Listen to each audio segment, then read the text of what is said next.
हरियाली तीज व्रत कथा। एक बार की बात है जब भगवान शिव माँ पार्वती को उनके पूर्व जन्म के बारे में याद कराते हुए कहते हैं कि हे पार्वती, तुमने मुझे पति रूप में पाने के लिए हिमालय पर कठिन तपस्या की थी। यहाँ तक कि तुमने अन्न और जल के साथ साथ सर्दी, गर्मी, बरसात जैसे सभी ऋतुओं में बहुत कष्ट सहा है। तुम्हारी तपस्या देखकर तुम्हारे पिताजी पर्वतराज बहुत दुखी हुए थे। तब एक दिन नारद मुनि तुम्हारे घर आए और उन्होंने तुम्हारे पिताजी से कहा कि मैं भगवान श्री हरि विष्णु के भेजने पर यहाँ आया हूँ। विष्णु जी आपकी पुत्री की तपस्या से बेहद प्रसन्न हुए हैं और वह उनके साथ विवाह करना चाहते हैं। तब नारद मुनि की बात सुनकर तुम्हारे पिताजी अत्यंत प्रसन्न हुए और उन्होंने नारद जी से कहा कि वह विवाह के प्रस्ताव को स्वीकार करते हैं। यह सुनते ही नारद मुनि विष्णु भगवान के पास जाते हैं और उन्हें सूचित करते हैं। फिर भगवान शिव माता पार्वती से कहते हैं कि जब तुम्हारे पिताजी ने यह खबर तुम्हें सुनाई तो काफी दुख हुआ, क्योंकि तुम मुझे पति के रूप में स्वीकार कर चुकी थी। इसके बाद तुमने अपने मन की पीड़ा अपनी सखी को सुनाई। तब तुम्हारी सखी ने एक घने जंगल में रहने का सुझाव दिया था। उसके बाद तुम बिना किसी को बताए वन में चली गई और जंगल में मुझे प्राप्त करने के लिए तुमने कड़ी तपस्या की। अब तुम्हारे अचानक लुप्त हो जाने की बात तुम्हारे पिताजी को पता चली तो वह बेहद चिंतित हुए थे। वह सोचने लगे थे कि इस बीच अगर भगवान विष्णु बारात लेकर आ जाएंगे तब क्या होगा। उसके बाद भगवान शिव माता पार्वती को आगे कहते हैं कि तुम्हारे पिताजी तुम्हें खोजते खोजते धरती पाताल को एक कर दिया था, लेकिन तुम उन्हें नहीं मिली, क्योंकि तुम उस समय एक गुफा में रेत से शिवलिंग बनाकर मेरी आराधना में पूरी तरह से लीन थी। अब मैं तुम्हारी तपस्या से प्रसन्न होकर तुम्हें मनोकामना पूरी करने का वचन दिया था। अब इसी बीच तुम्हारे पिता ढूंढते हुए वहां तक आ पहुंचे और फिर तुमने उन्हें अपनी पूरी बात बताई। तुमने बताया कि मैं अपने जीवन शिव को पति रूप में प्राप्त करने के लिए तप में बिताया था और आखिर वह तपस्या सफल हो गई। फिर तुमने अपने पिताजी से कहा, मैं आपके साथ घर तभी चलूंगी जब आप मेरा विवाह विष्णु से नहीं करवाएंगे। फिर पर्वतराज तुम्हारी बात माने और उन्होंने पूरी विधि विधान के साथ हमारा विवाह संपन्न कराया था। प्रेम से बोलिए हर हर महादेव। माता पार्वती की जय। भगवान शिव की पहली पत्नी सती थी। यह विवाह उन्होंने सती के पिता दक्ष की इच्छा के विरुद्ध किया था। दक्ष उनका अपमान करने के अवसर ढूंढा करते थे। पिता के ऐसे व्यवहार से लज्जित होकर सती ने अपना शरीर त्याग दिया। उनकी मृत्यु के बाद शिव हिमालय पर जाकर फिर से तपस्या में लीन हो गए। जिस उपवन में भगवान शिव ध्यान करते थे उसके निकट ही पर्वतराज हिमवान रहता था। उसने स्वर्ग की अप्सरा मेनका से विवाह किया था। कुछ वर्ष बाद मेनका ने एक पुत्री को जन्म दिया। उसका नाम रखा पार्वती। वास्तव में सती ने ही फिर से पार्वती के रूप में जन्म लिया था। वर्ष पर वर्ष बीते और पार्वती ने युवावस्था में प्रवेश किया। एक दिन मेनका ने अपने पति से कहा, स्वामी, पार्वती अब विवाह योग हो गई है। अब हमें पार्वती के लिए योग वर खोजना चाहिए। हिमवान बोला, मैं जानता हूँ, परंतु कोई योग वर ध्यान में नहीं आता। मैं अपनी पुत्री का हाथ उसी के हाथ में दूंगा जो सब प्रकार से योग होगा। एक दिन नारद मुनि हिमवान के घर आए। जब उन्होंने पार्वती को देखा तो हिमवान से बोले, हिम, तुम्हारी पुत्री के भाग्य में तो भगवान शिव से विवाह करने का योग है। नारद मुनि की बात सुनकर हिमवान सोचने लगा, शिव के पास मैं कैसे जाऊं? उन्होंने अगर अस्वीकार कर दिया तो सती की मृत्यु के बाद उन्होंने किसी स्त्री का मुख तक नहीं देखा। परंतु मुझे वर खोजने की आवश्यकता नहीं। नारद मुनि की भविष्यवाणी असत्य नहीं होगी। मैं धीरज पूर्वक प्रतीक्षा करूंगा। परंतु एक दिन हिमवान का धीरज टूट गया। उसे एक विचार सूझा। वह मेनका से बोला, मैं पार्वती को शिव की सेवा करने भेजता हूँ। वो उसके रूप और गुण के प्रति आकर्षित जरूर होंगे। मेनका बोली, विचार तो बहुत उत्तम है। हिमवान ने पार्वती को अपने पास बुलवाया और कहा, बेटी, भगवान शिव उस उपवन में तपस्या कर रहे हैं। तुम अपनी सहेलियों के साथ जाकर उनकी सेवा किया करो। पार्वती बोली, अवश्य पिताजी, हमने अनेक बार उन्हें देखा है। पार्वती और उनकी 2 सहेलियों को लेकर हिमवान शिव के पास गए और उनसे निवेदन किया, हे भगवान, आपके पास पूजा अर्चना की तैयारी करने वाला कोई नहीं है। मेरी पुत्री यह सेवा कर सकती है। हिमवान की बात सुनकर शिव सोचने लगे, कन्याएं भले ही सेवा करे। जो व्यक्ति संसार से वैराग्य ले चुका है उसे इनसे कोई व्याघात नहीं पहुंचेगा। यह सोचकर वे हिमवान से बोले, तुम्हारे इस प्रस्ताव के लिए मैं तुम्हारा आभारी हूँ। कन्याएं मेरी इच्छा अनुसार सेवा कर सकती है। शिव का प्रस्ताव सुनकर हिमवान बहुत प्रसन्न हुआ और कन्याओं को वहां छोड़कर चला आया। पार्वती शिव की सेवा करने लगी। वह उपासना के लिए कुछ तृण चुनती थी और गर्मी बढ़ने पर शिव पर पंखा झलती थी। इस प्रकार पार्वती हृदय से शिव से प्रेम करने लगी। इस बीच आपत्तिग्रस्त देवता इंद्र के साथ ब्रह्मा जी के पास आकर बोले, भगवान, असुर तारक के अत्याचारों से हमारी रक्षा करे। उसने स्वर्ग पर अधिकार कर लिया है और लोगों में हाहाकार मचा हुआ है। उसे प्रसन्न करने के लिए हमने उसे उपहार भी भेजे, परंतु हम जितना ही उसे प्रसन्न करने का प्रयत्न करते हैं उतनी ही उसकी कुधृष्टता बढ़ती जाती है। हमारी आपसे प्रार्थना है कि हमें कोई ऐसा नेता प्रदान कीजिए जो हमें उसके अत्याचारों से त्राण दिलाए। ब्रह्मा जी असहाय होकर बोले, प्रिय पुत्रों, मैं चाहते हुए भी तुम्हारी सहायता नहीं कर सकता। तारक को मैंने एक बार वरदान दिया था, उसी से वह इतना बलवान हो गया है। मैं भी उसका नाश नहीं कर सकता, परंतु एक उपाय है। शिव का पार्वती से विवाह विधि का विधान है। तुम जाओ और शिव पार्वती की सुंदरता का भान कराओ। शिव और पार्वती का जो पुत्र होगा वही तुम्हारा नेता बनकर तारक का वध करेगा। ब्रह्मा जी की बात सुनकर देवराज इंद्र सीधे प्रेम के देवता काम के पास पहुंचे और बोले, कामदेव, मैं तुम्हारे पास एक आवश्यक काम से आया हूं। तुम शिव पर अपना जादू चलाओ ताकि वे पार्वती से विवाह कर ले। इंद्र की आज्ञा पाकर कामदेव अपनी पत्नी रति के साथ शिव के कुंज में पहुंचे। वहां शिव को देखा तो उनका साहस छूट गया। उसी समय पार्वती वहां से निकली तो कामदेव का फिर से साहस बंधा। पार्वती ने नतमस्तक होकर कुछ पुष्प शिव के सम्मुख रखे।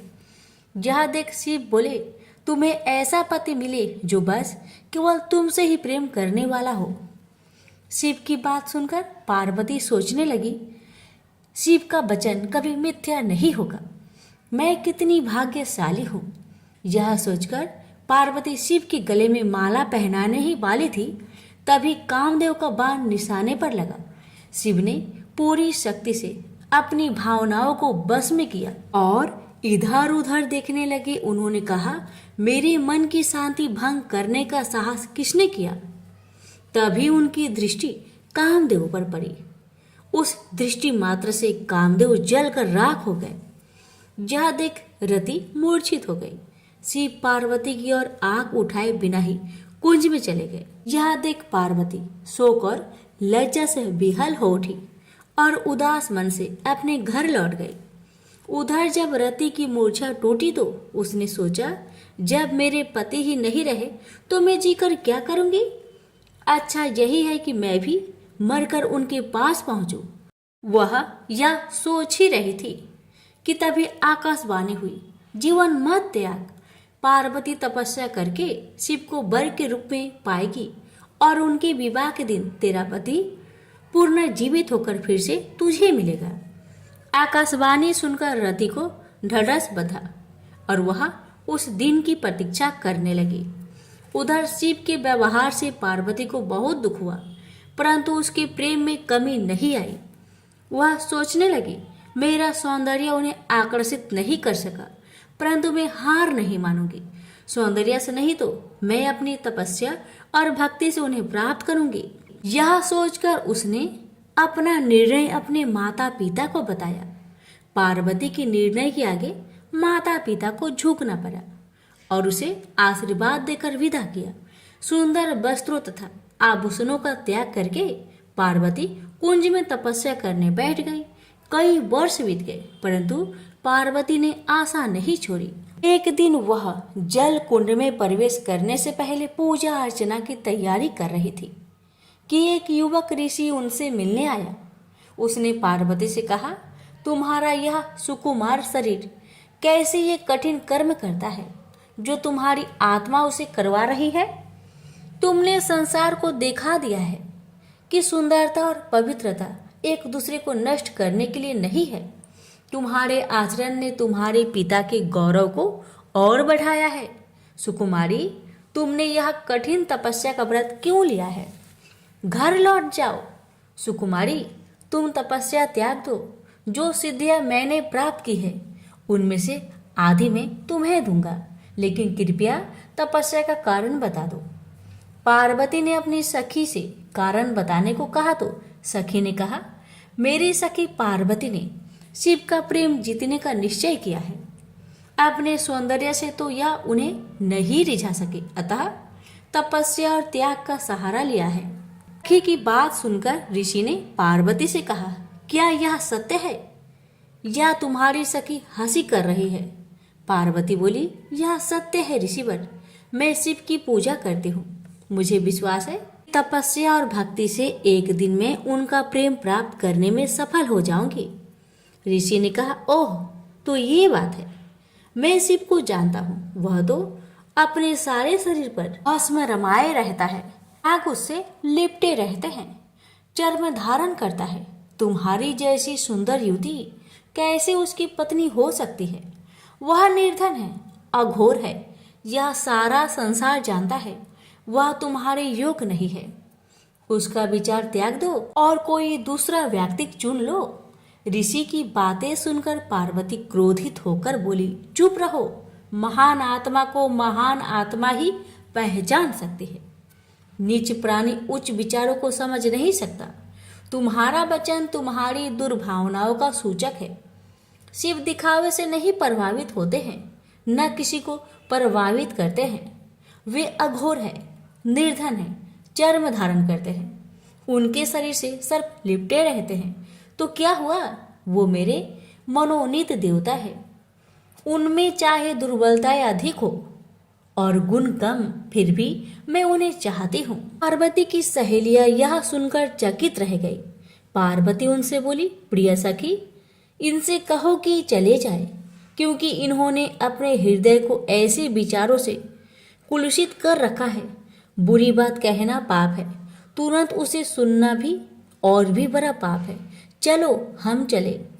क्रोध से भरकर पार्वती जैसे ही चलने को हुई, ऋषि ने जल्दी से आगे बढ़कर उसका मार्ग रोक लिया। देखकर पार्वती आश्चर्य हो गई। वह ऋषि और कोई नहीं, स्वयं भगवान शिव थे। वे पार्वती से बोले, सुकुमारी, तुम्हारी तपस्या और भक्ति ने मुझे जीत लिया है।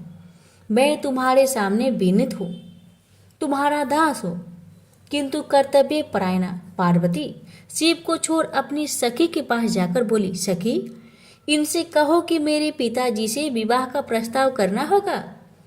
सखी की यह कह देने पर पार्वती शिव के पास आई। शिव बोले, मैं इसमें तनिक भी देर नहीं करूंगा प्रिय। यह अवशासन पाकर पार्वती अपनी सहेलियों के साथ घर लौट आई। शिव ने सप्त ऋषियों को बुलवाकर उनसे कहा, ब्रह्मा ने देवताओं को वचन दिया है, मेरा ही पुत्र तारक का वध करेगा। इस वचन को पूरा करने के लिए मुझे पार्वती से विवाह करना है। जाकर हिमवान से विवाह का प्रस्ताव करो। प्रस्ताव सुनकर हिमवान अत्यंत प्रसन्न हुआ और उसने विधि पूर्वक शिव पार्वती की विवाह कर दिया। विवाह संस्कार के बाद देवता शिव के पास आकर बोले, भगवान, हमारा आपसे आग्रह है कि रति को फिर से उसका पति मिलना चाहिए। अपनी प्रिय वधू का ध्यान करके प्रेम के देवता कामदेव तथा उनकी शोकाकुल पत्नी पर कृपा कीजिए। अवश्य, अब तो मैं भी उसी कामदेव का दास हूँ। कई वर्ष बीत गए। शिव अपनी पत्नी के प्रेम में डूबे हुए थे। तब इंद्र ने अग्नि को शिव के पास भेजा। अग्निदेव शिव के पास गए और उनसे विनती की, भगवान, मैं आपको देवताओं की आवश्यकता का स्मरण कराने आया हूँ। शिव ने अग्निदेव के हाथ में एक बीज रखा और बोले, इस बीज को पकने पर एक बालक का जन्म होगा, वही तुम्हारा सेनापति होगा। अग्निदेव बीज लेकर वहां से चले गए, परंतु वह बीज इतना गर्म था, उसे पकड़े रहना बहुत कठिन था। इंद्र के पास पहुंचते पहुंचते अग्निदेव का शरीर पीड़ा से पीला पड़ गया। वह इंद्र से बोले, बीज मेरे पास है, परंतु उसे संभालना असंभव है। अग्निदेव की दशा देखकर इंद्र दुखी होकर बोले, तुम इसे गंगा के पास ले जाओ, वह तुम्हें ठंडक पहुंचाएगी और इसे संभालेगी। अग्निदेव गंगा के पास गए। जब उन्होंने बीज को लेकर उसमें डुबकी लगाई तो उसमें उफान आने लगा और वह उबलने लगी। तब बीज किनारे पर जा गिरा। उसी समय स्वर्ग की 6 अप्सराएं गंगा में स्नान करने आई। उन्होंने बीज को उठाकर सर घास में रख दिया। बीज तब तक पक चुका था और उसमें से कार्तिकेय प्रकट हुए। आश्चर्यचकित अप्सराएं बोली, इसे हम अपने साथ ले जाएंगे। पहले पहले हमने ही देखा है। फिर गंगा स्त्री का रूप धारण कर बाहर आई और अग्निदेव भी वहां आए। गंगा बोली, इसे मैं ले जाऊंगी, मैंने इसे जन्म दिया है। अग्निदेव बोले, नहीं, यह हमें प्रदान किया गया है। उसी समय शिव तथा पार्वती वहां आए। शिव ने विवाह का निर्णय करते हुए कहा, जो बालक देवताओं का नेतृत्व करने वाला है उसका पालन पोषण पार्वती ही कर सकती है। पार्वती ने प्रेम से बालक को उठाकर छाती से लगा लिया। फिर वे कैलाश पर्वत पर लौट आई। समय बीतने के साथ कार्तिकेय बड़ा हुआ। उसके नेतृत्व में देवताओं और तारक के बीच भीषण युद्ध हुआ। कार्तिकेय ने उसे मार डाला। स्वर्ग का सिंहासन फिर से इंद्र को मिला और स्वर्ग में फिर से सुख शांति का साम्राज्य प्रस्थापित हुआ। प्रेम से बोलिए, हर हर महादेव। माता पार्वती की जय। लापसी तपसी की कथा।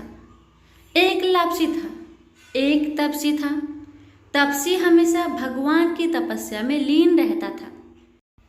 लापसी रोजाना 1.25 सेर की लापसी बनाकर भगवान का भोग लगाकर जीम लेता था। एक दिन दोनों लड़ने लगे। लापसी बोला, मैं रोज भगवान की तपस्या करता हूँ, इसलिए मैं बड़ा हूँ। लापसी बोला कि मैं रोज भगवान को 1.25 सेर लापसी का भोग लगाता हूँ, इसलिए मैं बड़ा हूँ। नारद जी वहां से गुजर रहे थे। दोनों को लड़ता देखकर उनसे पूछा कि क्यों तुम लड़ रहे हो। लापसी ने खुद को बड़ा होने का कारण बताया और तपसी ने अपना कारण बताया। नारद जी बोले, तुम्हारा फैसला मैं कर दूंगा। दूसरे दिन लापसी और तपसी नहाकर अपनी रोज की भक्ति करने आए तो नारद जी ने छुपकर 1.25 करोड़ की एक एक अंगूठी उन दोनों के आगे रख दी। तपसी की नजर जब अंगूठी पर पड़ी तो उसने चुपचाप अंगूठी उठाकर अपने नीचे दबा ली। लापसी की नजर अंगूठी पर पड़ी लेकिन उसने ध्यान नहीं दिया। भगवान को भोग लगाकर लापसी खाने लगा। नारद जी सामने आए तो दोनों ने पूछा कि कौन बड़ा। तो नारद जी ने तपसी को खड़ा होने को कहा। वो खड़ा हुआ तो उसके नीचे दबी अंगूठी दिखाई पड़ी। नारद जी ने तपसी से कहा, तपस्या करने के बाद भी तुम्हारी चोरी करने की आदत नहीं गई, इसलिए लापसी बना है और तुम्हें तुम्हारी तपस्या का कोई भी फल नहीं मिलेगा। तपसी शर्मिंदा होकर माफी मांगने लगा। उसने नारद जी से पूछा, मुझे मेरी तपस्या का फल कैसे मिलेगा। नारद जी ने कहा, यदि कोई गाय और कुत्ते की रोटी नहीं बनाएगा तो फल तुझे मिलेगा। यदि कोई ब्राह्मण को भोजन करवाकर दक्षिणा नहीं देगा तो फल तुझे मिलेगा।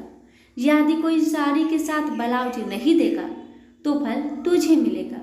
यदि कोई दिए से दिया जलाएगा तो फल तुझे मिलेगा।